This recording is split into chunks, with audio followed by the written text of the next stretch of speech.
City Congress के शोबे अखिलत की तरफ से तारीखी बीबी के अलम पर ढट्टी चढ़ाई गई।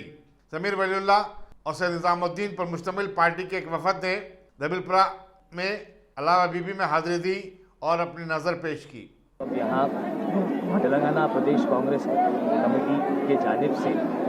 आज हमारे अस्करी भाई कॉन्टेस्टेड कॉरपोरेटर साहब जो दबिलपुरा के कॉन्टेस्टेड कॉरपोरेटर हैं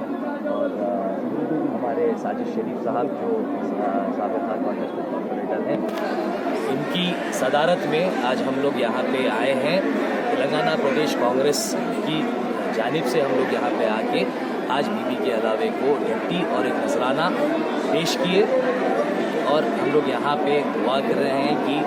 इंशाल्लाह आने वाले 2022-23 के इलेक्शन में इंशाल्लाह कांग्रेस एक अच्छे इक़्तिदार से हुकूमत बनाए और वापस से कामयाब हो और हम सबका ना हो, हम माइनॉरिटीज़ का ना हो।